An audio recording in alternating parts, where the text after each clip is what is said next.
Homework वाली DPP करनी है, क्लास वर्क वाली नहीं करनी है, राइट। तो जैसे ही आप होमवर्क डीपीपी पे क्लिक करोगे वो आपकी ओपन हो जाएगी। तो पहले लेक्चर देखो, फिर आप डीपीपी सॉल्व करो, उसमें से जो क्वेश्चन नहीं होंगे पहले खुद ट्राई करो। उसके बाद वहां पे एक और लिंक भी मिलेगा तुम लोगों को, होमवर्क डीपीपी सॉल्यूशन के नाम से। देखा होगा जो कर रहे हैं बच्चे, जो नहीं कर रहे हैं उनको नहीं पता चलेगा, ठीक है। तो जो आपके क्वेश्चंस नहीं बने हैं तो आप वहां से आप सॉल्यूशन भी रेफर कर सकते हो। बट अगर मान लो डीपीपी सॉल्यूशन देखने के बाद भी बात नहीं बन रही है तो आपको क्या करना है, फिर आपको ग्रुप में शेयर कर देना है। मैम प्रीवियस डीपीपी आपको, देखो आपका मन है कर दो शेयर, इट्स ओके सुहानी, और वैसे कोई जरूरी नहीं है। आप जो अपकमिंग डीपीपीज आ रही हैं वो आप कर दो। बट हाँ अगर कर दे तो जैसे धनंजय कर देता है मेरे को, पीर बख्श कर दे रहा है, आज सुहानी तुमने किया है, तो मुझे ये पता चल रहा है कि some students are solving DPPs. ठीक है जी, ओके मैम। बस यही है। ठीक है जी, तो एक चैप्टर को करने का यही तरीका है, लेक्चर प्लस उसका डीपीपी, लेक्चर 2 डीपीपी 2, इस तरीके से पूरा चैप्टर कंप्लीट करोगे। कई बच्चों को मैंने देखा है वो ऐसे करते हैं, पहले पूरा लेक्चर पढ़ लेते हैं एंड देन उसके बाद सारी डीपीपीज लगाते हैं। बेटा वो हेल्पफुल नहीं रहेंगी, पता क्यों?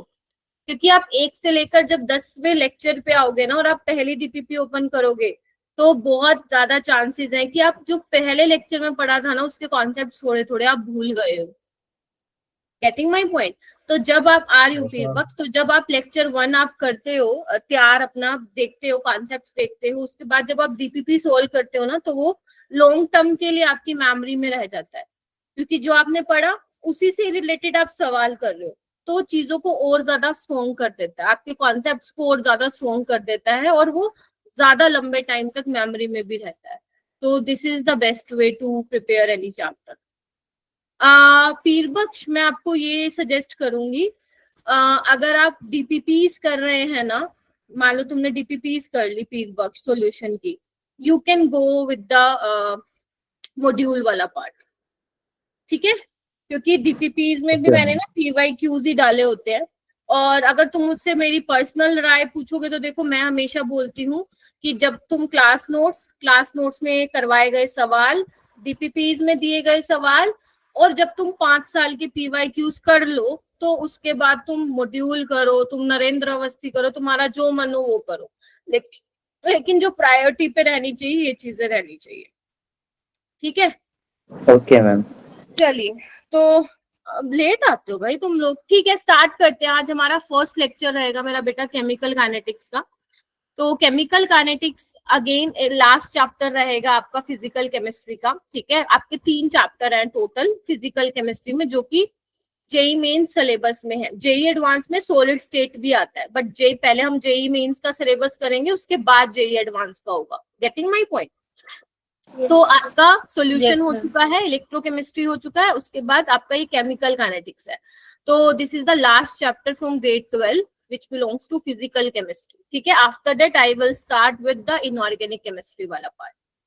ऑल राइट, ऑर्गेनिक में हमेशा लास्ट में कराती हूँ क्योंकि उसमें मेरे को 3 से 3.5 महीने चाहिए होते हैं ऑर्गेनिक को कराने के लिए, इसीलिए वो सबसे लास्ट में मैं जनरली करवाती हूँ, ठीक है। तो स्टार्ट करते हैं मेरा बेटा केमिकल काइनेटिक्स। अब इसमें क्या चीजें इंपॉर्टेंट है, आज क्या करने वाले हैं, ये चैप्टर में क्वेश्चन किस तरीके के पूछे जाते हैं, ठीक है। हाँ जून में हम प्लान कर रहे हैं पीर बख्श, आपको इन्फॉर्मेशन आ जाएगी बेटा। तो बेसिकली आज जो टॉपिक आपको कराया जाएगा वो रेट ऑफ रिएक्शन है। अब रेट ऑफ रिएक्शन में आपकी ये सारी चीजें आ जाती है। पहले तो हम देखेंगे कि केमिकल काइनेटिक्स हम पढ़ क्यों रहे हैं, ठीक है। रेट ऑफ रिएक्शन क्या है, कौन से टाइप के हैं, बेटा माइक म्यूट कीजिए प्लीज। एक्सप्रेशन क्या है, मान लो तुम्हें कोई भी रिएक्शन लिख के दे दे तो उसका तुम एक्सप्रेशन कैसे लिखोगे रेट ऑफ रिएक्शन का, है ना। रेट ऑफ अपीयरेंस क्या होता है, रेट ऑफ डिसअपीयरेंस क्या होता है, एवरेज। अरे बाबा म्यूट करो ना, क्लास लेने से पहले ही तुम लोग मेरे को वो कर देते हो। कौन किसका माइक म्यूट अनम्यूट है? मैम निशिता का। हाँ निशिता बेटा थोड़ा ध्यान रखो, ठीक है। चलिए, हाँ तो रेट ऑफ अपीयरेंस क्या है, रेट ऑफ डिसअपीयरेंस क्या है, इंस्टेंटेनियस रेट है ना, एवरेज रेट। तो आपको बिल्कुल अभी क्योंकि फर्स्ट क्लास है तो नो डाउट बेसिक से ही आपको आगे चलना पड़ेगा, और क्वेश्चन सॉल्विंग भी है। मैं आपको जब क्वेश्चन सॉल्विंग कराऊंगी ना, तो आपको यहाँ से दिखेगा कि आज पहली क्लास से ही जेई में क्वेश्चंस बने हुए हैं। आप समझ रहे हो? तो मतलब ये लगा लो बेटा, फिजिकल केमिस्ट्री एक ऐसी ब्रांच होती है केमिस्ट्री में जिसमें थियोरी कम होती है, क्वेश्चन प्रैक्टिस ज्यादा होती है। तभी वो लेक्चर जो है, जब तभी वो चैप्टर को कराने में नंबर ऑफ डेज काफी ज्यादा जाते हैं टीचर के। ठीक है, तो आपको न्यूमेरिकल सॉल्विंग, न्यूमेरिकल प्रॉब्लम पे बहुत ज्यादा फोकस करना है। जो एचपी के बच्चे हैं, मेरे को पता है उनका ज्यादा नहीं होता है न्यूमेरिकल वाला पार्ट, 11th में नहीं हुआ है, बट करना तो सबको जेई है ना, जेई करने के लिए ही बैठे हो तुम, क्लास में आए हो। तो अगर आप लोगों की आदत नहीं है न्यूमेरिकल करने की, तो लगाओ आदत। ठीक है, बैठो, हाथ घिसो अपने, नोटबुक लो और करने लगो। एक पीपीपी का अलग बना लो नोटबुक।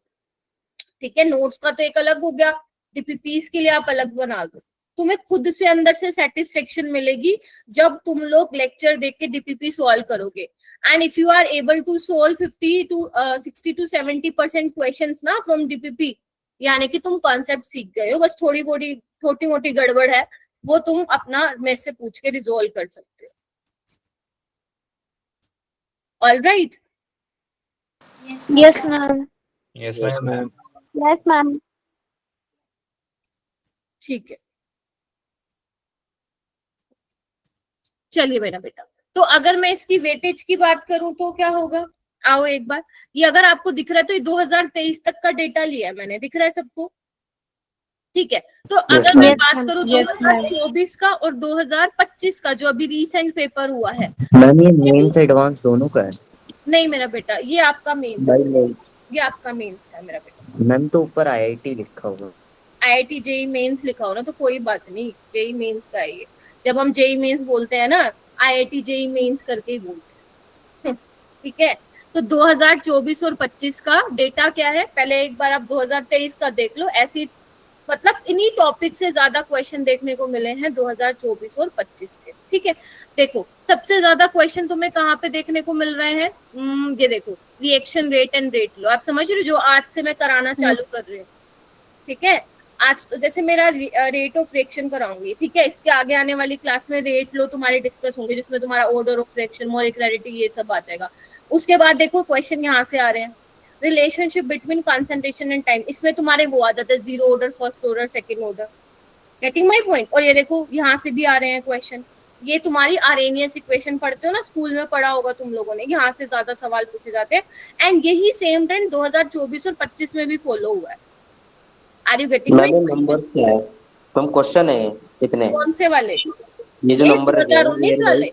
हाँ, ये यहाँ पे क्या इंडिकेट कर रहा है, जिसने भी पूछा है मेरे से, अगर मान लो मैं रिएक्शन रेट एंड रेट लो की बात करूँ, तो 2019 में इस टॉपिक से 5 सवाल आए थे, 20 में 6 सवाल आए थे, 21 में 14, 22 में 8। मैंने फर्स्ट अटेम्प्ट और सेकंड अटेम्प्ट दोनों का मिला के।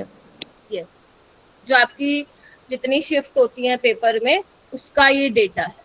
Right, you can also check in किसी दूसरे ट्रस्टवर्दी साइट पे भी चेक कर सकते हो ये डाटा। ठीक है जी, अच्छा, ऑल राइट। तो यानी कि मेरा कहने का मतलब क्या है, ये वेटेज यहाँ पे ये दिखाने के लिए मैं लाई हूँ, ताकि आपको पता चले कि इस चैप्टर में इम्पोर्टेंट क्या है। तो आपको दिख रहा है जो पहले 3 वाले टॉपिक हैं वो ज्यादा इम्पोर्टेंट है। ठीक है, अब यानी कि क्वेश्चन तो यहाँ से आएंगे ही आएंगे। ठीक है, तो इस पे बहुत ज्यादा फोकस ना करके जो पढ़ा रही उस पे फोकस करोगे तो बेटर रहेगा। ठीक है, तो यानी कि यहाँ से क्वेश्चन बहुत ज्यादा पूछे जाते हैं। और अगर मैं 24-25 की बात करूँ तो डेटा यही शो कर रहा है कि इन्हीं टॉपिक से ही क्वेश्चन ज्यादा पूछे गए हैं। अब तो धीरे धीरे क्लासेस में मैं जो कवर करवाऊंगी तुम्हें पता चलेगा कि किस टाइप के क्वेश्चंस जो है पूछे जाते हैं। हाँ, क्वेश्चंस यहाँ पे अच्छे लेवल के बनते हैं, सो डोंट एक्सपेक्ट कि यहाँ से आसान क्वेश्चन बनेगा। एक शिफ्ट में जनरली एक ही क्वेश्चन देखने को मिलता है इसका, कभी कभी किसी शिफ्ट में 2 आ जाते हैं, तो वो generally medium to difficult level का होता है। बहुत कम बार ऐसा हुआ है कि आसान क्वेश्चन यहाँ से पूछा गया हो। राइट, तो हमें उस तरीके से ही यहाँ पे क्वेश्चंस की भी प्रैक्टिस करनी पड़ेगी। ठीक है जी, चलिए, तो सबसे पहले हमारी बात ये आती है कि हम, माइक म्यूट कर लो, सबसे पहले बात ये आती है कि हम केमिकल काइनेटिक्स पढ़ क्यों रहे हैं मेरा बेटा। देखो नाम से पता चल रहा है ना, केमिकल रिएक्शन से, और काइनेटिक्स मतलब स्पीड से। गेटिंग माय पॉइंट और नो? तो मेरा बेटा अब हम केमिकल काइनेटिक्स क्यों पढ़ रहे हैं? अगर आपको याद हो तो तुमने थर्मोडायनेमिक्स में क्या पढ़ा था, याद है? थोड़ा बहुत तुमने 11th क्लास में थर्मोडायनेमिक्स और आयनिक इक्विलिब्रियम पढ़ा होगा, और केमिकल इक्विलिब्रियम, आयनिक इक्विलिब्रियम पढ़ा था ना? Yes, Yes, ma'am. yes, ma'am. Thermodynamics में बेसिकली आप लोगों को क्या बताया जाता था? थर्मोडायनेमिक्स में आप ये पता करते थे कि कोई रिएक्शन फिजिबल है या नहीं है, कोई रिएक्शन स्पॉन्टेनियस है या नहीं, कोई रिएक्शन फॉरवर्ड डायरेक्शन में जा रही है या नहीं। ठीक है, तो बेसिकली थर्मोडायनेमिक्स में फिजिबिलिटी के बारे में बताते थे, अगर तुमने पढ़ा है तो। ठीक है, रिएक्शन हो रही है या नहीं हो रही है। ठीक है, और अगर मैं मेरा बेटा इक्विलिब्रियम की बात करूं, इक्विलिब्रियम की बात करूं तो क्या होता है? इक्विलिब्रियम में बताता था एक्सटेंट ऑफ रिएक्शन क्या है, कितने एक्सटेंट तक, कितने हद तक वो रिएक्शन हो पा रही है, जिसमें तुम केसी केपी ये सब पढ़ते थे कि नहीं पढ़ते थे? Yes, ma'am. Yes, Yes, ma'am. अब मैम केमिकल काइनेटिक्स हमें ऐसा क्या बता रही है? देखो थर्मोडायनेमिक्स बताती थी फिजिबिलिटी ऑफ रिएक्शन, रिएक्शन हो रही है नहीं है। याद करो, एक आप ये प्रॉपर्टी पढ़ते थे delta G, which is your state function, give change in gives free energy. तो आप बोलते थे कि अगर ये लेस देन 0 है तो रिएक्शन कैसी होगी तुम्हारी? स्पॉन्टेनियस होगी। और अगर ग्रेटर देन 0 होगी, नोटबुक लेके बैठो क्योंकि आगे जाके क्वेश्चन भी आएंगे आज की क्लास में। और हम बोलते हैं जब ग्रेटर देन 0 होगा तो नॉन स्पॉन्टेनियस होगा। ठीक है, अच्छा जी। और इक्विलिब्रियम बताती है कि कितने एक्सटेंट तक जो है रिएक्शन होती है। तो अब मैम केमिकल काइनेटिक्स क्या बताएगी? देखो थर्मोडायनेमिक्स और इक्विलिब्रियम में कोई ये नहीं बताता कि रिएक्शन का रेट क्या है। अब रेट बोले तो स्पीड से तुम बोल सकते हो, केमिस्ट्री में जनरली हम रेट वर्ड यूज करते हैं, बाकी you can also say speed. ये नहीं बताता है थर्मोडायनेमिक्स और इक्विलिब्रियम की रिएक्शन कितने स्पीड से हो रही है, क्या कोई रिएक्शन बहुत फास्ट हो रही है, बहुत स्लो हो रही है, बहुत मॉडरेट लेवल पे हो रही है। ये थर्मोडायनेमिक्स और इक्विलिब्रियम हमें नहीं बताता है। तो वो कौन बताता है हमें? केमिकल काइनेटिक्स बताएगा कि कोई रिएक्शन कितनी फास्ट हो रही है, स्लो हो रही है, राइट, और कौन मॉडरेट हो रही है ना, मतलब ना बहुत ज्यादा फास्ट ना बहुत ज्यादा स्लो। Getting my point? और कौन कौन से फैक्टर अफेक्ट करते हैं रिएक्शन को, ये भी हम पढ़ेंगे। Are you getting my point? Yes, ma'am. Rate कितने Yes, टाइप ma'am. के होते हैं, कौन कौन से फैक्टर अफेक्ट कर रहे हैं केमिकल रिएक्शन, है ना? अब एक बात बताओ, रिएक्टेंट से प्रोडक्ट बन रहा है, ठीक है, तो कुछ तो ऐसे फैक्टर होंगे जो उसको इफेक्ट कर रहा है रिएक्शन को। Are you getting my point? और जो वो केमिकल रिएक्शन हो रही है, रिएक्टेंट से प्रोडक्ट बन रहा है, तो वो रिएक्शन का मैकेनिज्म क्या है, तो ये सब भी हम इस चैप्टर में जानेंगे। ठीक है जी, राइट। तो बेसिकली मैंने सिमरन सिर्फ यही बात बोली है, बार बार अगर लेट आओगे तो आई वोंट रिपीट। मैं एक बार बता देती हूँ, केमिकल काइनेटिक्स में हम सारी जो डिस्कशन है वो किससे करेंगे? रेट से करेंगे। ठीक है, रिएक्शन की स्पीड के बारे में, रिएक्शन के रेट के बारे में बात करेंगे, और आज का टॉपिक ही यही है, rate of reaction. Are you getting my point? बोलो। Yes, ma'am. मेरा बेटा अगर मैं सिंपल सी बात करूं, क्लासिफिकेशन ऑफ रिएक्शन, देखो जब कोई भी रिएक्शन हो रही होती है तो ऐसा तो है नहीं कि सारी रिएक्शन बस हुई और भाई साहब हो गई, है ना? ऐसा तो है नहीं। कुछ रिएक्शंस बहुत फास्ट होती हैं, कुछ रिएक्शन बहुत स्लो होती हैं, और कुछ रिएक्शंस कैसी होती हैं? मॉडरेट होती होंगी। मानते हो कि नहीं मानते हो? सोच लो। Yes, ma'am. रिएक्शन कौन सी होती है? जैसे आपका आयनिक रिएक्शंस जो होती हैं, ठीक है, या मैं बोलूं एसिड बेस रिएक्शंस जो होती हैं, है ना, जिनको तुम न्यूट्रलाइजेशन रिएक्शन भी बोलते हो। ठीक है, बर्निंग ऑफ पेट्रोलियम हो गया, कंबशन रिएक्शन, ये सारी क्या होती है? फास्ट रिएक्शन होती है, मतलब जो कुछ सेकेंड्स में हो जाती है। ठीक है, अब स्लो कुछ ऐसी भी रिएक्शन होगी भाई साहब जिनको बहुत लंबा टाइम लग जाता है। आपको एग्जांपल कोई नहीं पूछेगा, मैं सिर्फ बता रही हूँ यहाँ पे, ठीक है, ताकि आपको पता लगे कि रिएक्शन को भी क्लासिफाई किया जाता है, और इस चैप्टर में हम कौन से टाइप ऑफ रिएक्शन से डील करने वाले हैं इसके लिए मैं ये बता रही हूँ। अब स्लो रिएक्शन बोले तो जैसे रस्टिंग ऑफ आयरन हो गया, है ना जी? Yes ma'am. ठीक है, ब्रोकन ऑफ प्लास्टिक्स हो गया इन एनवायरमेंट, ये भी बड़ा स्लो प्रोसेस है। ठीक है, ये बहुत स्लो है। अच्छा, अब ऐसी भी रिएक्शंस हैं जो मॉडरेट हैं, अब मॉडरेट ऐसी कौन सी होंगी, मतलब जो ना तो बहुत ज्यादा फास्ट हो रही हो ना बहुत ज्यादा बोलो स्लो हो रही है। इसका जो मोस्ट, ऐसी बात नहीं कि मैम सिर्फ यही एग्जांपल है, देयर आर मेनी एग्जांपल्स। अगर मैं बात करूं ऐसी रिएक्शंस जो कि मॉडरेट वाले केस में आती है, मतलब जो ना तो बहुत ज्यादा फास्ट हो रही है और ना ही बहुत ज्यादा स्लो हो रही है, जो हमें इस चैप्टर में भी जनरली डिस्कस करनी है। इसका सबसे जो कॉमन एग्जांपल है ना मेरा बेटा, वो है हाइड्रोलिसिस ऑफ एस्टर। सुना है तुम लोगों ने ये चीज? Yes, ma'am. Yes, ma'am. सुना होगा, कुछ भी नहीं सुना होगा, ठीक है। Yes, ma'am. Esterification, esterification reaction तो जरूर पड़ी होगी अपने लोअर क्लासेस में, ठीक है। Yes, तो ma'am. जो एस्टर होता है उसका हाइड्रोलिसिस, हाइड्रो मतलब पानी है। तो यानी कि अब तुम खुद दिमाग लगाओ, थोड़ा सोचो, इस चैप्टर में हम कौन सी रिएक्शन से डील करेंगे? Moderate. Moderate. Ma'am, moderate reactions. देखो मेरा बेटा, Ma'am, moderate. Moderate reactions. हमें ऐसी रिएक्शन से डील करना है, अगर मान लो तुम कोई रिएक्शन करा रहे हो, अगर मान लो मुझे उसका इंटरमीडिएट आइसोलेट करना हो, लाइक मतलब, या मैं सिंपल भाषा में बोलूं, अगर मुझे उस रिएक्शन को स्टडी करना है, उसका मैकेनिज्म क्या रहा, तो उसके लिए मैं फास्ट वाली रिएक्शन तो ले नहीं सकती, वो तो बस कुछ नैनो सेकेंड्स, कुछ सेकेंड्स में ही हो जा रही है, जैसे ही हुआ बन गया प्रोडक्ट। वो मेरी किस काम की? क्या मैं उसके बारे में कुछ इन्फॉर्मेशन पता लगा पाऊंगी? क्या नहीं। अगर मैं स्लो रिएक्शंस की बात करूँ, ये तो बहुत स्लो हो रही है भाई, सालों साल लग जाते हैं, तो ये भी मेरे किसी काम की नहीं है। तो यानी कि हमारे कौन से काम की रिएक्शंस है मेरा बेटा, जो हमारी मॉडरेट रिएक्शंस होंगे। अब ऐसा नहीं है पूरे चैप्टर में मैं तुम्हें हाइड्रोलिसिस ऑफ एस्टर पढ़ाती रहूंगी, तो मैंने कॉमन एग्जांपल बताया है। तो यानी कि इस चैप्टर में केमिकल काइनेटिक्स में जो हम डील करेंगे मेरा बेटा, वो किससे डील करेंगे? मॉडरेट टाइप की रिएक्शन से डील करेंगे। फास्ट रिएक्शन से और स्लो रिएक्शन से हम यहाँ पे डील नहीं करने वाले। ये देखो, माइक अनम्यूट करके पता नहीं तुम लोगों को क्या मिल जाता है, मेरे 5 मिनट बर्बाद हो जाते हैं, और तो क्या ही मैं बोलूं, एक तो वैसी क्लास का टाइमिंग बहुत ज्यादा नहीं है। हो गया क्या बंद माइक? हो गया मैम। हाँ ठीक है, चलिए बहुत बढ़िया। ठीक है जी, ये लिख रहे हो ना, नोट्स बना रहे हो ना साथ साथ? Yes, Ma'am. Yes, ma'am. ठीक है, तो अब हम बात करेंगे मेरा बेटा, ये रेट ऑफ रिएक्शन क्या है। देखो रेट, तुम सिंपल अगर अपन भाषा में बोलो तो स्पीड है ना, बोलो। Yes, ma'am. लेकिन केमिस्ट्री में आप मेरे मुंह से क्या सुनोगे बार बार? Rate rate rate rate, right. जैसे एक बात बताओ, सुहानी आप बताओ, फिजिक्स में भी पढ़ते हो या नॉर्मल भी पढ़ ही लेते हो आप साइंस में, स्पीड क्या होता है? सुहानी आप बताइए मेरा बेटा, स्पीड क्या होता है?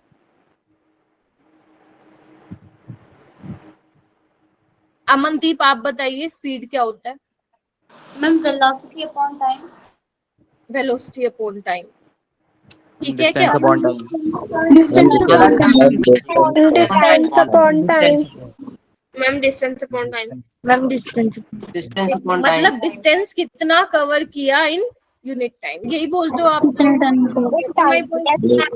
तो एक बात बताओ, जो ये केमिस्ट्री, अरे माइक म्यूट करो, जो हम केमिस्ट्री में रेट पढ़ रहे हैं वो भी तो क्या है? स्पीड है। Are you getting my point?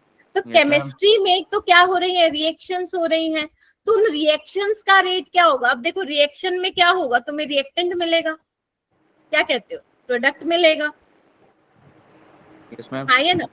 Yes, ma'am. यानी कि अगर मैं केमिस्ट्री में रिएक्शन रेट की बात करूं, तो केमिस्ट्री में मेरा पास रेट क्या होगा? चेंज होगा। किस में चेंज हो रहा है मेरा बेटा? जब रिएक्शन हो रही है तो किस में चेंज होगा? रिएक्टेंट की reactant से कॉन्सेंट्रेशन product में में। चेंज होगा और प्रोडक्ट की कॉन्सेंट्रेशन में चेंज होगा, राइट? यही मतलब है। Yes, ma'am. ठीक है, Yes, ma'am. तो आपके पास अगर मैं बोलूं, ये कोई नहीं लिखेगा ऊपर वाली डेफिनेशन, इसको मैं अपने तरीके से लिखवाऊंगी। लिखो, इट इज अ, लिखो सारे बच्चे, it is a change in, लिखो मेरा बेटा, it is a change in, ma'am आपकी वॉइस कट हो गई है। रिजॉइन कर लो, आई होप सबके लिए नहीं कट हो रही हो मेरा बेटा, ठीक है। Okay. It is a change in a concentration of reactant और प्रोडक्ट पर यूनिट, बोलो, time Time. Per unit time. Per unit. और यहाँ पे एक Time. नई चीज तुम पढ़ने वाले हो, स्टोशियोमेट्री Coefficient. कोफिशिएंट, किसके कोफिशिएंट मेरा बेटा? रिएक्टेंट और प्रोडक्ट के प्रोडक्ट के। तो अगर मान लो कोई तुमसे सिंपल चीज बोलते हैं कि केमिस्ट्री में रेट ऑफ रिएक्शन क्या है, तो तुम बोल सकते हो it is a change in concentration of reactant और प्रोडक्ट, क्योंकि आपको पता है ना अगर रिएक्टेंट प्रोडक्ट में कन्वर्ट हो रहा है तो टाइम के साथ क्या होगा मेरा बेटा? आपका रिएक्टेंट कंज्यूम हो रहा है और प्रोडक्ट की फॉर्मेशन हो रही है, यही मतलब हुआ। यस और नो? Yes ma'am. अगर आप कोई स्टैंडर्ड बुक पढ़ते हो ना तो वहां पे लिखा होता है ROR भी लिखा होता है, ठीक है। चलिए, ROR is rate of reaction. और क्या चीज है इसमें इंपॉर्टेंट जो जानने की जरूरत है? जो रेट ऑफ रिएक्शन होता है ना मेरा बेटा, वो क्या होता है? हमेशा पॉजिटिव होता है। क्या होता है? पॉजिटिव। नेगेटिव नहीं कंसिडर करते हो आप। रेट को कभी भी नेगेटिव में आप नहीं लोगे, रेट हमेशा क्या रहेगा? पॉजिटिव। ठीक है।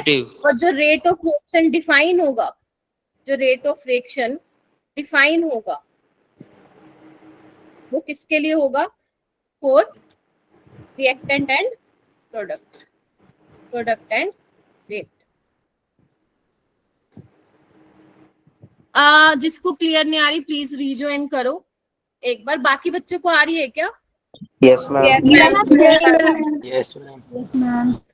ठीक है, ठीक है, ठीक है। क्या ये लिख लिया बेटा? आपको ना थोड़ा जल्दी जल्दी लिखना पड़ेगा। हम लिख मैं लिया। आपको लिखवा। Very good. अगर एक्सप्रेशन लिखना हो तो कैसे नेगेटिव? बोल अगर बेटा। कहीं पर रेट ऑफ रिएक्शन अगर नेगेटिव आ जाती है तो मैम उस रिएक्शन को मैम मतलब पलट कर फिर पॉजिटिव कर सकते हैं? नहीं, मैं अभी बताऊंगी। जैसे कंसंट्रेशन ऑफ रिएक्टेंट क्या है, टाइम के साथ डिक्रीज होता है ना, क्या नाम है? ABD, है ना। तो वो जब आप कंसंट्रेशन रिएक्टेंट की निकालोगे तो वो बाय डिफॉल्ट नेगेटिव ही आने वाली है, क्योंकि कम हो रहा है टाइम के साथ।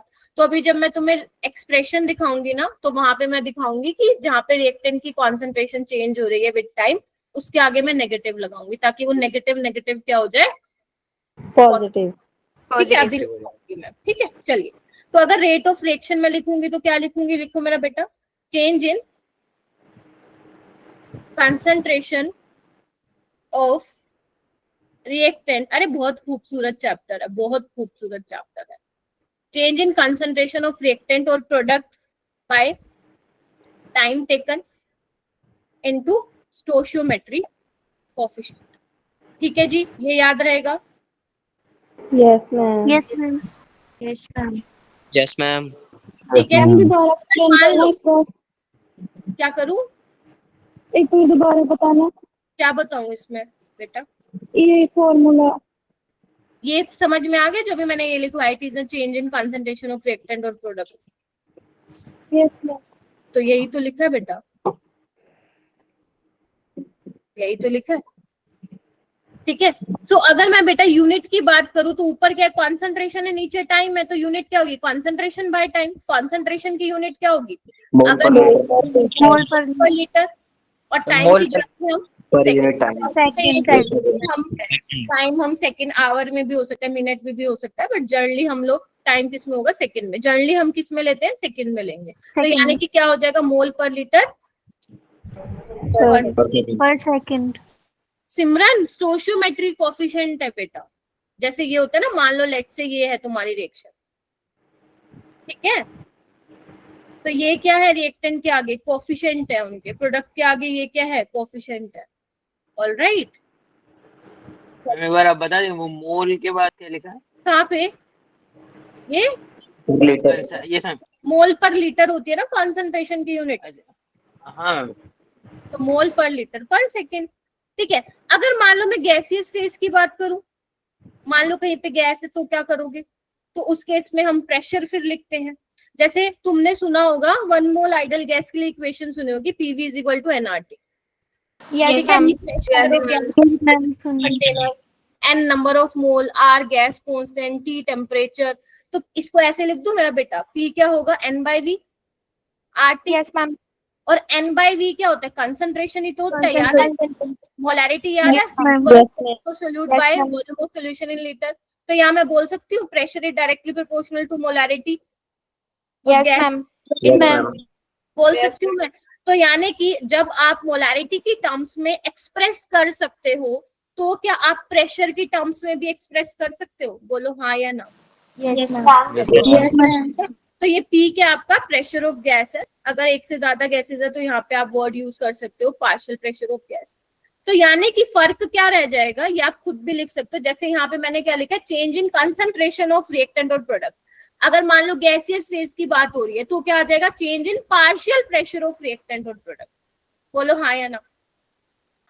Yes, ma'am. ये सब सेम Yes, रहेगा। ma'am. और अगर फिर मुझे यूनिट लिखनी हो उस केस में तो ऊपर प्रेशर होगा नीचे टाइम होगा, तो क्या हो जाएगा, एटमॉस्फेयर पर सेकंड। या फिर मान लो Yes, ma'am. कोई और प्रेशर की यूनिट हो सकती है, बार पर सेकंड हो सकती है, या फिर पास्कल पर सेकंड हो सकती है। बोलो क्या कहते हो मेरा बेटा। yes, ma'am. Yes, ma'am. Yes, ma'am. Yes, ma'am. Ma'am हाँ मेरा बेटा बोलो। मैम आपने अभी पार्शियल प्रेशर ऑफ गैस बताया था कि कहाँ पर लेना है, एक बार प्लीज आप रिपीट कर दोगे। अरे बाबा मैं कह रही हूँ अगर मान लो गैसियस फेज की बात आ रही है तो वहां पे आप प्रेशर ले सकते हो ना। इस वाली इक्वेशन से आपको क्या दिख रहा है, pressure is directly proportional to molarity. यानी कि आप इस वाली चीज को इन टर्म्स ऑफ प्रेशर भी लिख सकते हो। बेटा अगर नेटवर्क इशू आ रहा है in that case you need to watch the recording, क्योंकि मैं ऑलरेडी 2 या 3 बार रिपीट करती हूँ हर टॉपिक। ठीक है, तो थोड़ा सा ये ध्यान रखिएगा अगर नेटवर्क इशू हो रहा है तो। ठीक है, चलिए आइए मेरा बेटा नेक्स्ट चलते हैं। लिखो, हेडिंग डालो मेरा बेटा, फटाक से डालो जल्दी, ये मत बनाना डायग्राम, पहले मैं समझाऊंगी ये है क्या चीज, जल्दी से डालो।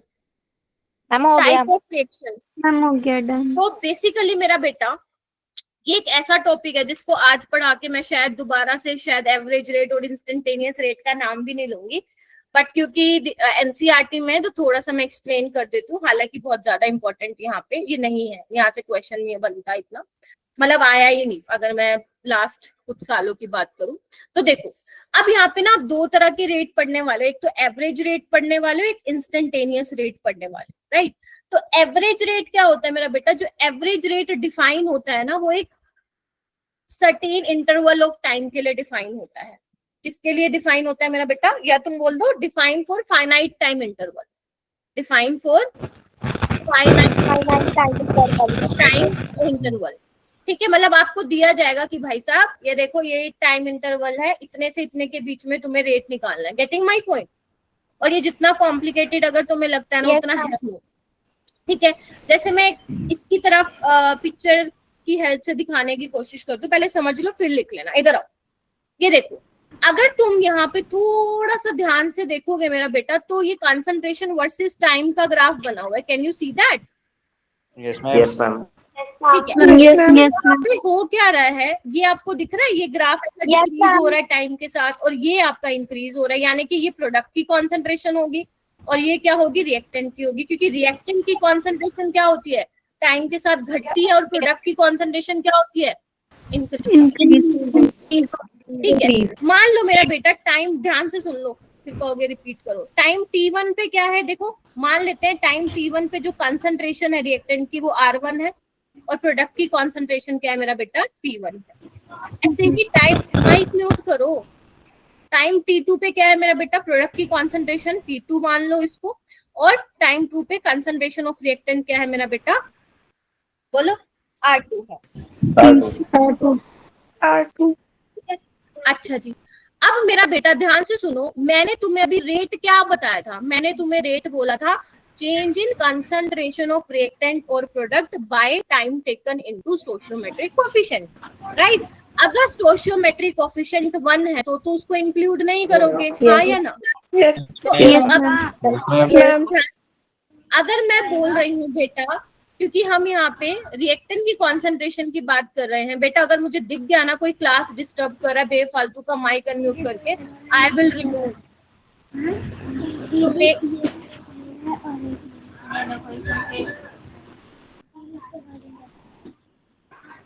एक मिनट,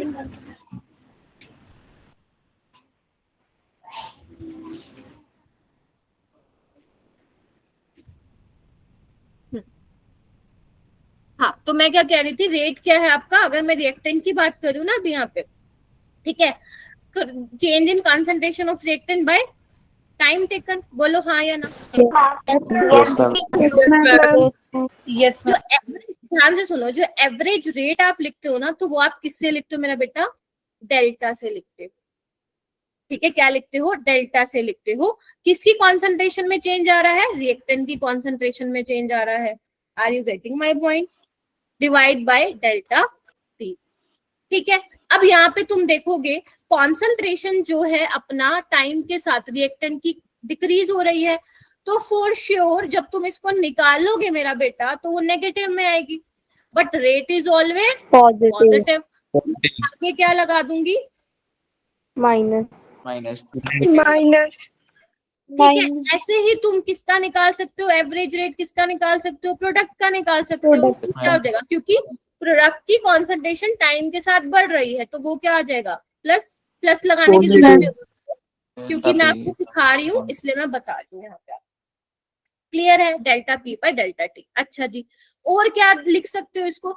अब जो चेंज इन कॉन्सेंट्रेशन है तो कैसे लिखते हो? चेंज को कैसे लिखते हो? Final minus initial. फाइनल में कॉन्सेंट्रेशन क्या थी तुम्हारी? R2, इनिशियल क्या थी? R1, टाइम क्या है? T2 minus T1। ऐसे ही तुम प्रोडक्ट की कॉन्सेंट्रेशन में क्या लिखोगे? फाइनल माइनस इनिशियल, यानी कि P2 माइनस P1 और T2 माइनस T1। क्या कहते हो? क्या कहते हो? अरे तुम मेरे को पंजाबी सिखा देना है, हो ना तुम लोग बच्चे इसमें पंजाबी वाले? Yes ma'am. मैं पंजाबी हूँ, लेकिन मेरे को पंजाबी नहीं आती बोलने, क्योंकि मैं हरियाणा में रहती हूँ ना, तो वो बना ही नहीं एटमोसफेयर हमारा। ठीक है, अरे हरियाणवी भी कहाँ, हरियाणवी तो मैं बोलती ही नहीं हूँ। हाँ, ऑल राइट, ठीक है, ठीक है, लिख लोगे? ठीक है, बन गई बात, जल्दी बोलो। Yes ma'am. चलो, एक तुम्हें ना बहुत प्यारी सी चीज सिखाती हूँ। अगर मान लो मैं तुम्हें बोलूं minus delta r by delta T बराबर होगा delta p by delta T, क्या तुम ये मानोगे? पता नहीं मानोगे कि नहीं मानोगे। Yes, मैम ऐसे नहीं मानेंगे, बताओ आया कैसे, है ना? नहीं तो हम तो फिर ऐसे नहीं मानेंगे हम। ठीक है, चलिए। पिछले वाले बेटा नोट्स, एक क्लास के बीच में चिप्स खा रहा है। मैम इसमें और पिछले वाले में क्या डिफरेंस है? क्या मेरा बेटा? जो अभी यहाँ लिखा था, delta r by delta t is equal to delta p by delta t. Yes ma'am, average rate और ये पहले रेट ऑफ रिएक्शन करो। नहीं, देखो, आप जब रेट ऑफ रिएक्शन लिखोगे ना, या तो आप एवरेज रेट की टर्म्स में एक्सप्रेस करोगे रेट ऑफ रिएक्शन को, क्योंकि अभी मैंने एक्सप्रेशन नहीं लिखवाया ना मेरा बेटा आपको, या फिर आप इंस्टेंटेनियस रेट के टर्म्स में लिखोगे। ये दोनों की तरह आप लिख सकते हो, क्योंकि यहाँ पे देखो ना, मैंने कोई एक्सप्रेशन थोड़ी ना लिखवाया था आपको, देख रहे हो? Okay ma'am.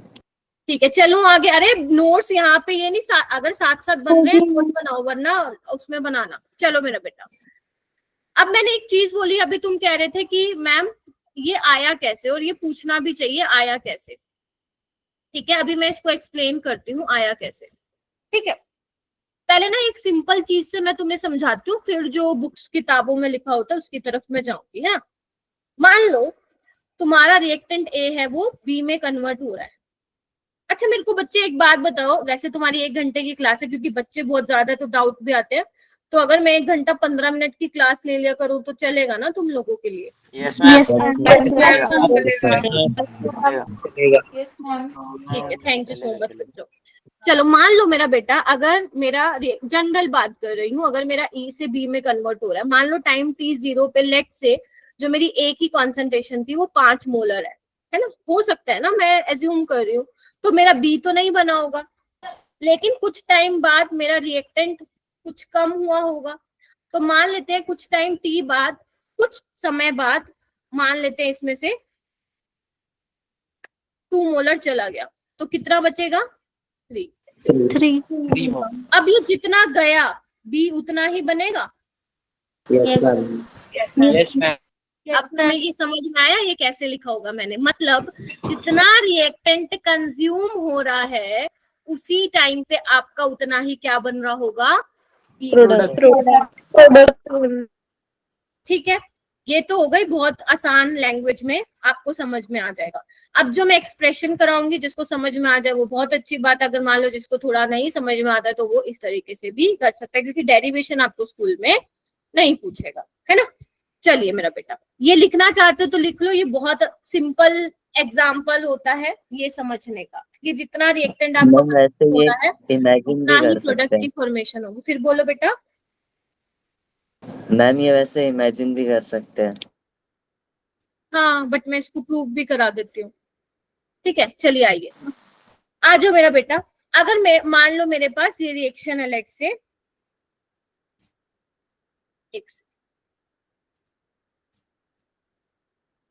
मैम इसमें उसका कोई रोल है इक्विलिब्रियम का कि rate of forward reaction is equal to rate of backward reaction, तो ये इक्वल है?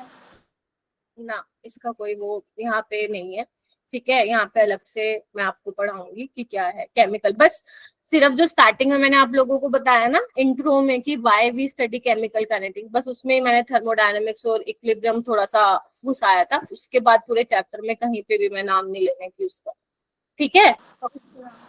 ठीक है, अब देखते हैं इसमें क्या होगा। आइए, हाँ बोलो। मैम मैम इसमें हम रिएक्टेंट के आगे ही माइनस क्यों लेते हैं? क्लास अभी ज्वाइन की है बेटा? मैम की थी, स्टार्टिंग से ही की थी मैम। वो ना मुझे पिछले वाला कुछ समझ नहीं आया मैम उसका थोड़ा। अच्छा ठीक है, तो उसी टाइम पूछना चाहिए था। ठीक है, मैं अभी एक्सप्लेन करती हूँ इस एग्जांपल के थ्रू। आ जाओ मेरा बेटा। मान लो टाइम t जीरो पे लेट से यहाँ पे आपके a मोल है, ठीक है जी, a मोल है, तब तक ये नहीं बना होगा। टाइम t बाद कुछ यहाँ पे माइनस हुआ होगा, मान लेते हैं मेरा माइनस किया मैंने 2x, ठीक है, और बना कितना होगा 2x, बोलो 3x, 3x मैम। ठीक है जी, बोलो। अब ए को तुम मोल बोल रहे हो या कॉन्सेंट्रेशन के टर्म्स में बोल लो, मैं मान के चलती हूँ कि अपन मान लेते हैं कि कॉन्सेंट्रेशन के टर्म्स में अपन लिख रहे हैं, ठीक है। थैंक यू निशिता, ठीक है। सो अगर मेरा बेटा मान लो मैं रेट ऑफ रिएक्शन लिखती हूँ between time t0 to t second. -2x हुआ तो 3x कैसे बनेगा? ये तो माइनस नहीं बनेगा क्या? मैम 2x बनना चाहिए ना 3। नहीं, कोएफिशिएंट 3x। 2 से 3 बन रहा है मेरा बेटा, ओके मैम, ओके। ठीक है। ये देखो जो ऊपर लिखा है ना रिएक्शन, उससे देखो 2 से 3 बन रहा है, तो अगर 2x जाएगा 3x जाएगा। एक बार मुझे सिर्फ 2 मिनट दे दो, अभी मैं प्रूफ कर देती हूँ। आ जाओ एक बार फटाफट से। तो अगर मान लो मेरा बेटा मेरे को रेट ऑफ रिएक्शन लिखना हो तो मैं कैसे लिखूंगी, ध्यान से देखना।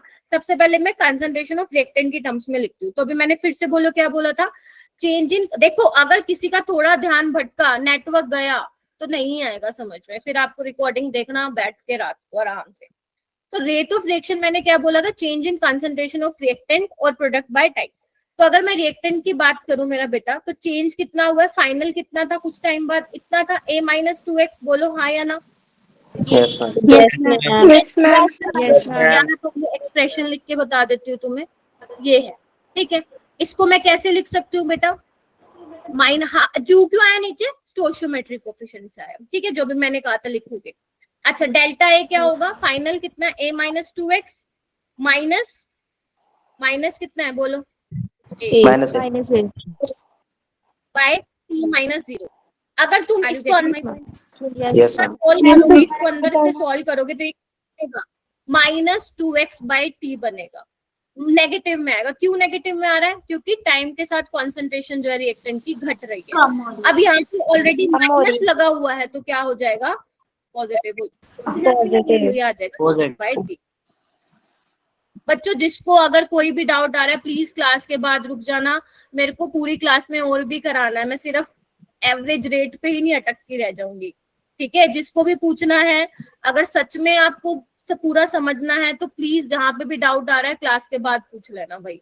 जिनको जो मुझे बोल रहे हैं ना रिपीट करने को बार बार, उनके लिए मैं बोल रही हूँ, ठीक है। थोड़ा सा ध्यान दो बच्चा, ठीक है।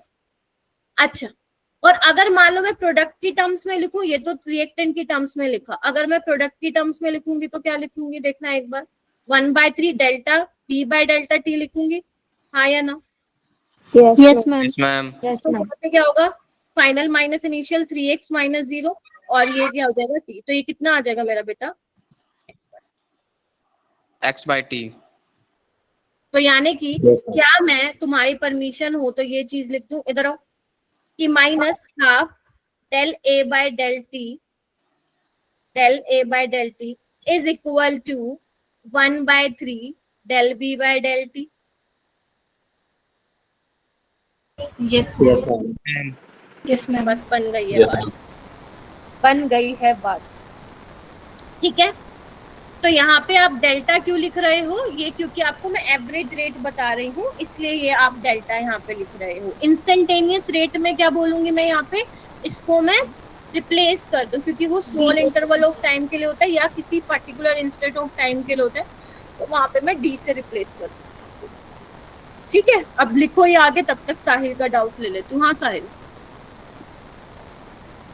मैम यहाँ पे मैं 1/3 और 1/2 कैसे आया, मतलब अगर हम तो मैं वो गलत हो जाएगा। मतलब अगर तुमने ना लिखा स्टोइचियोमेट्रिक कोएफिशिएंट तो कह रहे हो? मैम अगर मैंने 1/2 की जगह पे 2 लिख दिया तो मैम वो गलत हो जाएगा। हाँ, क्योंकि मेरा बेटा ये दोनों बराबर कब आ रहे हैं, देखो ना, मैं यही तो कर रही हूँ। -1/2 del A by del T बराबर आया ना 1/3 del B by del T, यानी कि you have to divide with stoichiometric coefficient. ठीक है, अगर आपने सिंपल लिख दिया ना minus del A by D T और del B by D T, वो गलत हो जाएगा, क्योंकि ये दोनों इक्वल नहीं है। अगर तुमने 2 del A by del t लिख दिया और is equal to 3 del B by del t लिख दिया तो भी गलत हो जाएगा। तभी तो मैंने यहाँ पे पहले ही लिखवा दिया तुम्हें कि स्टोइचियोमेट्रिक कोएफिशिएंट कहाँ आने वाला है, नीचे आने वाला है। क्यों आने वाला है ये मैंने यहाँ पे बता दिया। ठीक है मैम क्यों आने वाला है प्लीज एक बार बताना। मैम एक चीज पूछूं? ये क्या बता रही हूँ मैं इतनी देर से अमनदीप? यस मैम, वो तो फॉर्मूले में मैम नीचे आपने कहा था वो पता चल गया।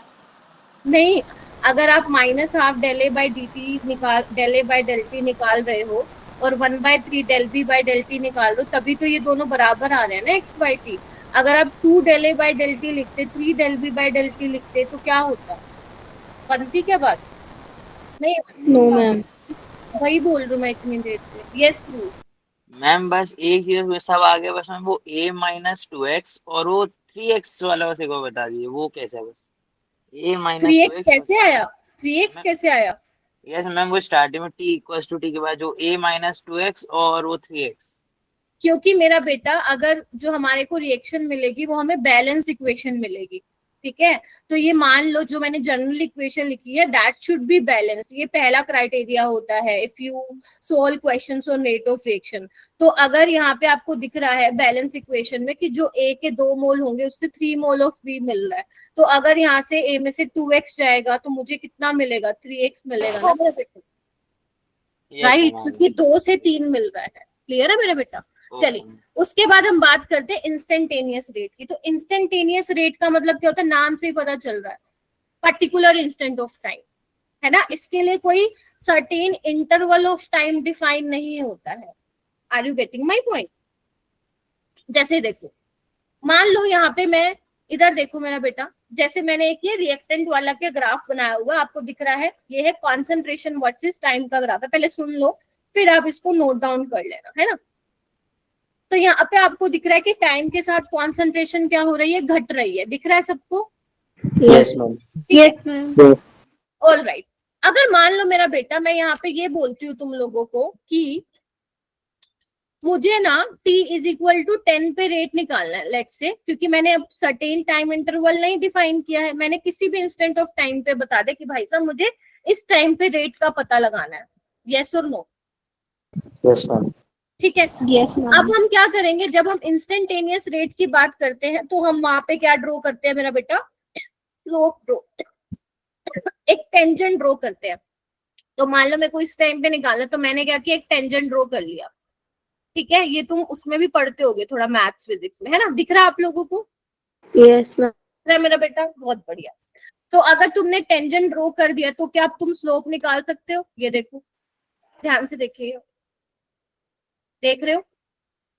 तो अब मान लो मुझे यहाँ पे क्या निकालना हो, रेट निकालना हो। और ध्यान रखना मेरा बेटा, जब हम इंस्टेंटेनियस की बात करते हैं तो वहां पे हम डेल्टा नहीं लिखते, वहां पे हम डी से रिप्लेस कर देते। तो अगर मुझे रेट लिखना हो, लेट से मेरा ए से बी में कन्वर्ट हो रहा है, तो मैं कैसे लिखूंगी रेट? -dA/dt लिखूंगी। क्या लिखूंगी? -dA/dt dA by dt। ठीक है जी। अच्छा, मान लो ये ग्राफ तुम्हें दिखाई दे रहा है, अगर मेरे को लेट्स से कॉन्सेंट्रेशन है A की, तो कहाँ से कहाँ चेंज हो रही है देख लो। मान लेते हैं 0.085 रही होगी, थोड़ा अंदाजा लेके ले लो इसको, और ये 0.05 रही होगी, हाँ या ना। तो अगर मुझे रेट निकालना होगा तो मेरे पास क्या आएगा मेरा बेटा, बताना एक बार। 0.045 माइनस 0.085, बोलो हाँ या ना। Yes, ma'am. और नीचे क्या आएगा टाइम, ये देखना एक बार, 20 में से यहाँ पे क्या करोगे आप, 0। 10 minus ये वाला 10. देखिए, ये वाला मेरा बेटा, Yes, ma'am. ठीक है। अब जब तुम इसको सोल्व करोगे, मैं सोल्व नहीं कर रही हूँ, सिर्फ एक कॉन्सेप्ट समझा रही हूँ, जब तुम सोल्व करोगे नेगेटिव आएगा, नेगेटिव नेगेटिव क्या हो जाएगा, पॉजिटिव। तो यानी कि अगर मैं इंस्टेंटेनियस रेट की बात करूं इन केस ऑफ रिएक्टेंट, तो मैं बोल सकती हूँ ये किसके बराबर आएगा, माइनस स्लोप ऑफ टेंजेंट के बराबर आएगा। बोलो क्या कहते हो। Yes yes ma'am. यही तो पढ़ते हो ना, स्लोप आप क्या पढ़ते हो, y2 minus y1 by x2 minus x1 ना, यही तो किया है मैंने, राइट। और अगर मान लो मैं प्रोडक्ट के केस में देखूंगी तो वो क्या हो जाएगा, वहां पे नेगेटिव नहीं आएगा, वो सिंपल क्या हो जाएगा, स्लोप ऑफ टेंजेंट हो जाएगा। बोलो क्या कहते हो। Yes, ma'am. Yes ma'am. अब मैम क्या यहाँ से सवाल आएगा, नहीं आएगा मैम। फिर ये क्यों करना है, देखो मैं इसलिए ये आपको बताया है क्योंकि अभी मैं आपको एक्सप्रेशन लिखना सिखाऊंगी किसी भी रिएक्शन के लिए, और उस पर हम सवाल करेंगे। तो अपन क्या करेंगे बेटा, एक चीज देख लेते हैं, तुम और मैं आपस में, या तो हम डेल्टा के टर्म्स में एक्सप्रेस करेंगे या हम डी के टर्म्स में एक्सप्रेस करेंगे। जो आसान रहता है ना, जनरली मैं क्या यूज करती हूँ, क्योंकि बहुत साल हो गए पढ़ाते पढ़ाते, मैं डी वाला यूज कर लेती हूँ। ठीक है, ये फटाफट लिखा जाता है, ये समझ रहा है जो भी समझ लो। ठीक है, तो तुम भी क्या करोगे, डी वाला आप यूज कर सकते हो, एवरेज रेट यूज मत कर। ठीक है जी, कर तुम कुछ भी सकते हो, इंस्टेंटेनियस रेट और एवरेज रेट की टर्म्स में, मतलब डेल्टा की टर्म्स में भी कर सकते हो, डी की टर्म्स में भी कर सकते हो, जो आपके लिए कन्वीनियंट हो। मैं डी की टर्म्स में लिख के चलती हूँ, ठीक है, क्योंकि वो फटाफट लिखे जाता है। ठीक है, सो अभी तक मैंने क्या पढ़ा दिया मेरा बेटा, आ जाओ एक बार दोबारा।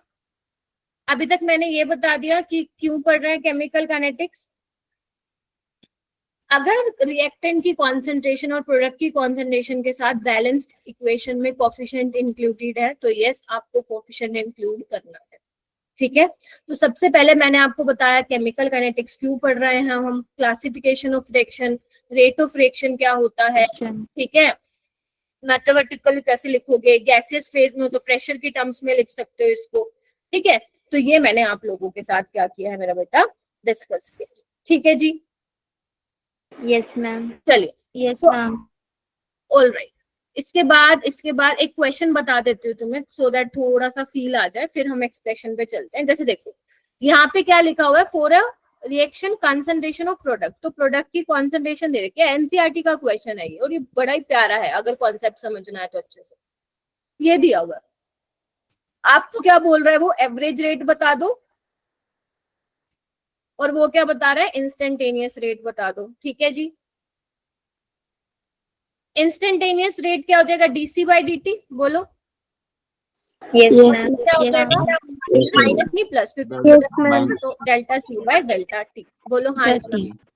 Yes ma'am. चलिए, अगर मैं एवरेज रेट की बात करूं तो इसने पक्का कोई टाइम इंटरवल डिफाइन किया होगा, 10 से 20, यानी कि 20 माइनस 10।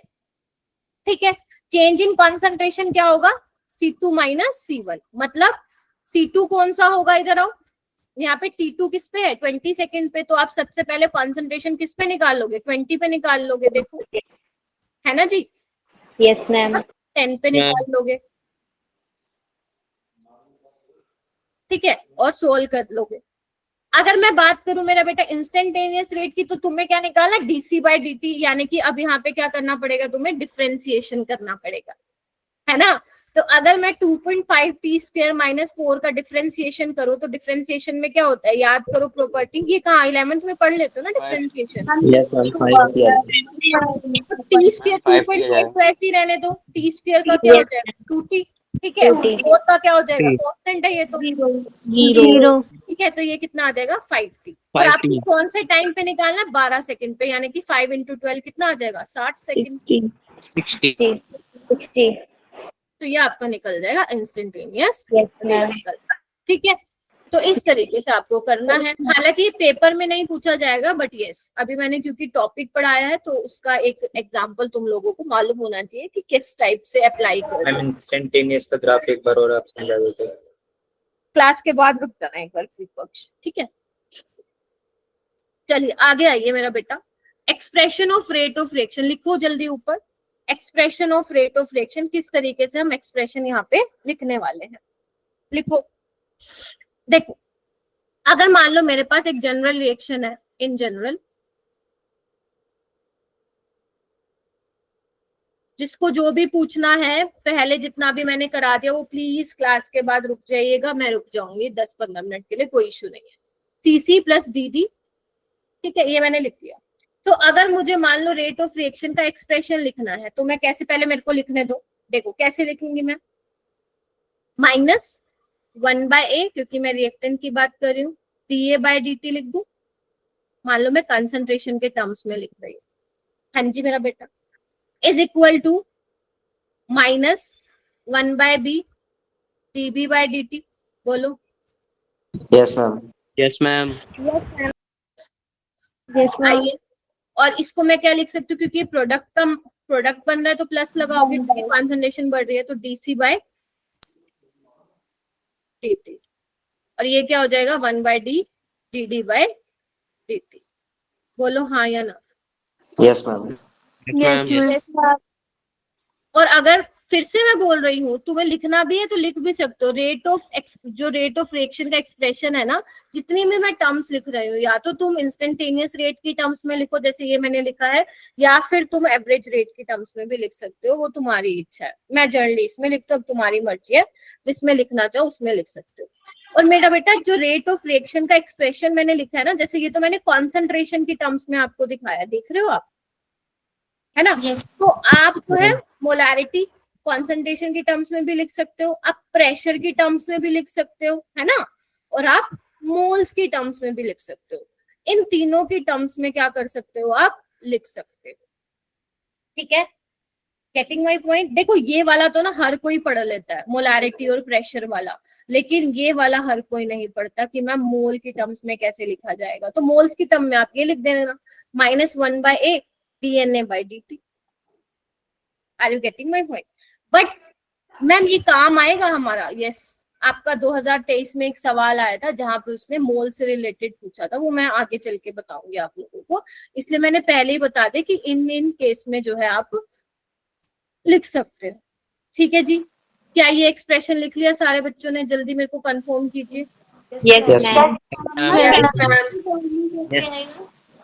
हाँ जी बोलो। मैम प्रेशर की टर्म में ये कैसे आएगा? अमनदीप तुम क्लास में सुन नहीं रही हो क्या? ये अभी मैंने क्या करवाया है? मैम एक्चुअली लैग आ रहा है मैम आज मेरे इंटरनेट में। ये अभी मैंने बताया था, गैसियस फेज में जब बात कर रखी हो तो उसमें आप प्रेशर के टर्म्स में लिख सकते हो।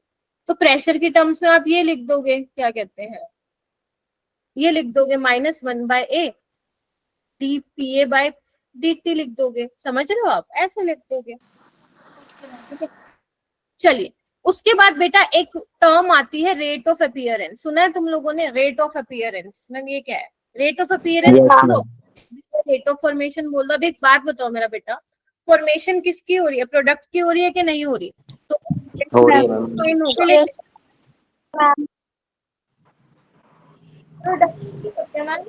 प्रोडक्ट्स के लिए। शाबाश मेरा बेटा, प्रोडक्ट के लिए होगा। तो अगर मान लो मेरे पास ये इक्वेशन है, लेट्स से जनरल इक्वेशन, तो अगर मुझे रेट ऑफ रिएक्शन लिखना हो तो मैं ये लिखूंगी, ध्यान से देखना एक बार, dA/dt इज इक्वल टू 1/बाई dB/dt, यही लिखूंगी। बोलो हाँ या ना। जब मुझे रेट ऑफ अपीयरेंस लिखना हो, सोशियोमेट्रिक कोएफिशिएंट हट जाए। Very good, Yes, ma'am. Sociometric coefficient हट जाता है। तो यानी कि अगर एग्जामिनर बोलता है ना रेट ऑफ अपीयरेंस, मान लो कोई रिएक्शन दे रखी, तो मैंने जनरल बात लिखी अभी कि रेट ऑफ अपीयरेंस निकाल दो, मान लो वो बोल रहे rate of appearance of b निकाल दो, यानी कि वो आपसे क्या जानना चाह रहा है, dv by dt मैम जानना इसमें हम इसे प्रोडक्ट की बस लिखते हैं। फिर से बोलो, रेट ऑफ, मैम इसमें प्रोडक्ट की बस लिखेंगे कि d a by d t equals to d b by d t. नहीं, रेट ऑफ अपीयरेंस है ना, तो रेट ऑफ अपीयरेंस सिर्फ प्रोडक्ट के लिए डिफाइन होता है मेरा बेटा, ठीक है मैम हाँ। अगर एक मिनट रुक जाओ, अगर मैं बोलूँ ना रेट ऑफ डिसअपीयरेंस, तो ये डिफाइन होगा reactant, ma'am reactant. Rate of decomposition, rate of disappearance, क्योंकि रिएक्टेंट कम हो रहा है ना टाइम के साथ, तो it is defined for only reactant, ठीक है। जैसे अभी मैंने लिखवाया था ना, मान लो लेट से एक्स से जो है वाई बी में जा रहा है, तो रेट ऑफ रिएक्शन आप कैसे लिखते हो? रेट ऑफ रिएक्शन में तो आप ऐसे लिखते हो -1/x D a by d T लिखते हो, है ना।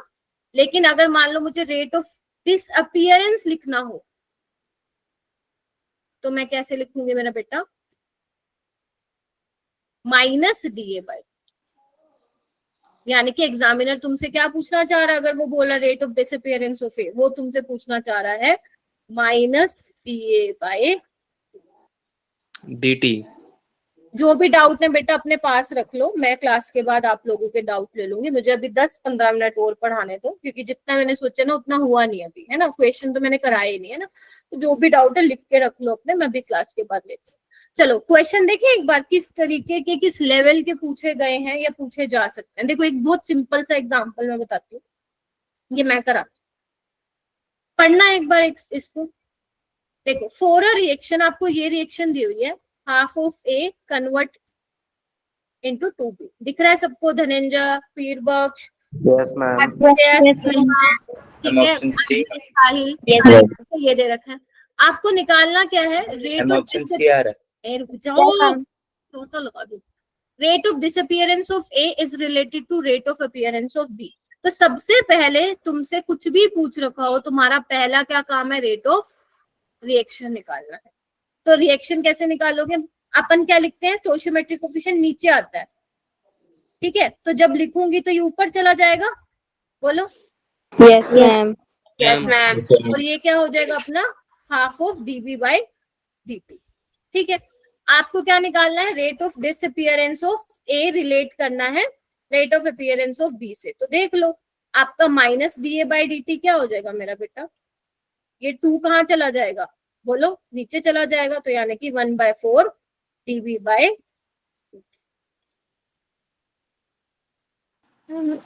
बी। सी। कहाँ से आ सी कहाँ से ले आए तुम लोग? यही तो ट्विस्ट था मैम, बट अपीयरेंस और डिसअपीयरेंस है मैम, वो कोएफिशिएंट हट जाता है ना। ना। अरे रुक जाओ, एक तो ना सारे मत बोला करो इकट्ठे। अगर एक ने सेम क्वेश्चन पूछ लिया तो आपको दूसरे बच्चे को वही क्वेश्चन नहीं पूछना डिस्टर्ब करने के लिए।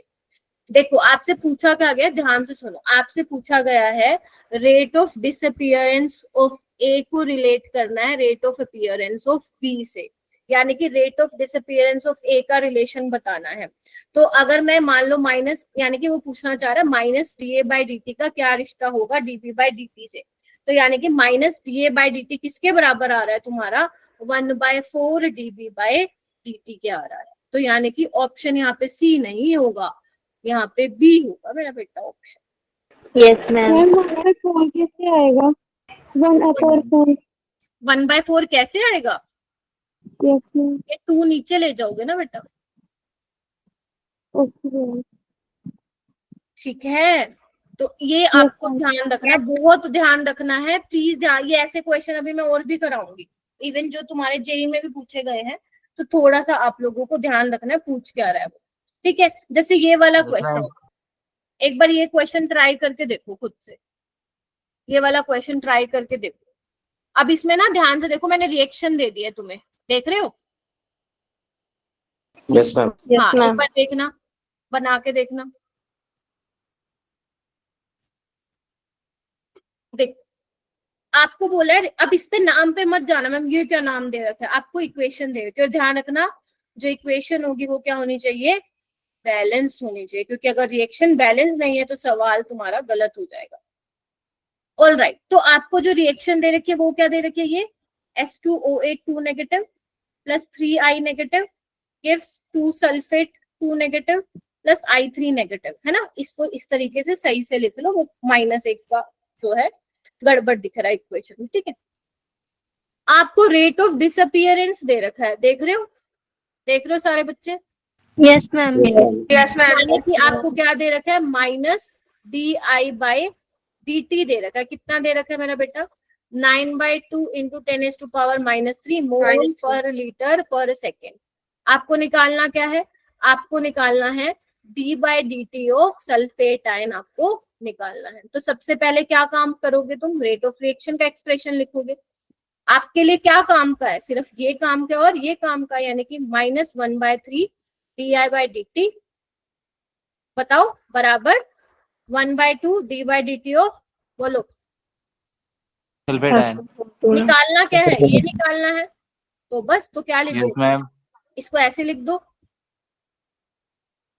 -2/3 di/dt, कितना आ रहा है, ये देखो 9/2 10⁻³ तो ये कितना आ जाएगा, माइनस मत लगाना आगे, माइनस तो ऑलरेडी, मैम माइनस का साइन तो हमने पहले ही लगा दिया है।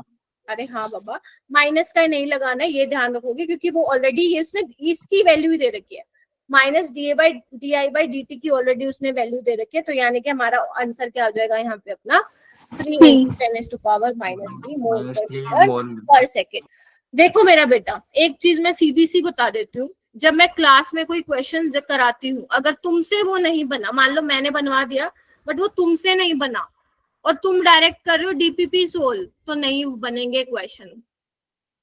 आपको पहले जो क्लास में आपसे खुद से नहीं बने, आपको घर पे बैठ के वो सोल्व करने हैं, ठीक है। एक दो और कराऊं, वैसे तो काफी सारे मैं लेके आई थी क्वेश्चन, यस और कर लो सो दैट कॉन्फिडेंस आ जाए। Yes ma'am. चलिए ये वाला एक बार तुम ट्राई करो।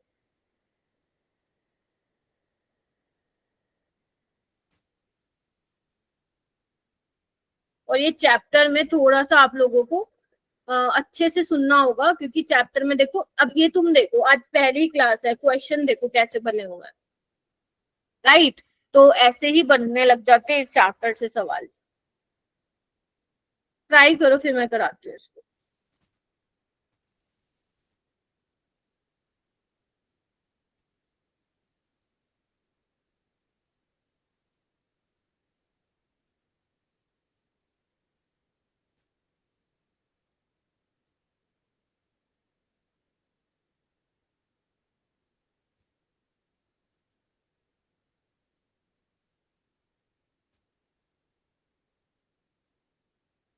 कर रहे हो मेरा बेटा?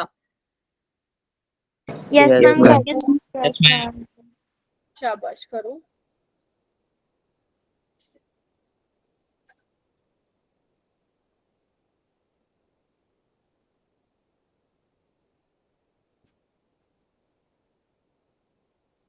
ये मल्टीप्लाई नहीं है, ठीक है, x इंटू है, आपको x की वैल्यू बतानी है।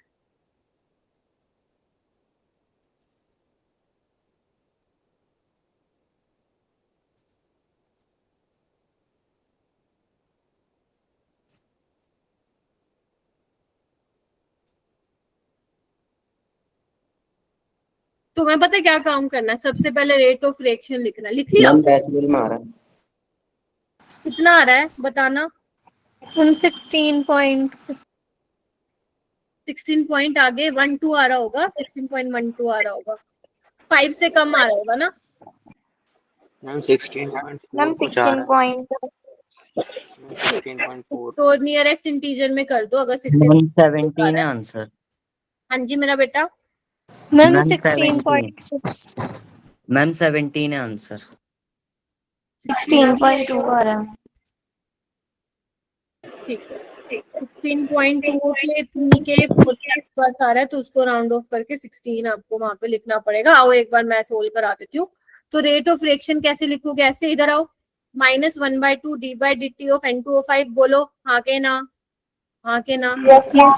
इसका काम है हमें NO2 का फॉर्मेशन निकालना, तो इसको मैं क्यों ही लिखूं, जो काम का नहीं है तो मैं क्यों लिखूं इसको, ठीक है। तो 1/4 d/dt ऑफ NO2, ठीक है जी। तो हमें क्या करना है, रेट ऑफ फॉर्मेशन निकालना है NO2 का, तो भाई यानी कि हमें निकालने के लिए बोल रहा है वो ये, ठीक है जी, ये निकालने के लिए बोल, ठीक है जी। चलो अब हमें क्या चाहिए फिर, इधर देखो, और ये किसके बराबर होगा, ये किसके बराबर होगा, 4 ऊपर लेके जाना पड़ेगा, -4/2 d/dt ऑफ N2O5। यानी कि अब तुम्हारा काम पता है क्या है, तुम्हें d/dt ऑफ N2O5 निकाल के आना पड़ेगा। क्या मैंने तुम्हें निकालना सिखाया है? हाँ मैम सिखाया है। Yes ma'am. चलिए फिर करते हैं, इसको सॉल्व करते हैं। ठीक है, कॉन्सेंट्रेशन में चेंज देखो, इनिशियल कॉन्सेंट्रेशन 3 मोलर है, 30 मिनट बाद 2.75 हो गई, यानी कि 2.75 -3 मेरा बेटा बाय 30।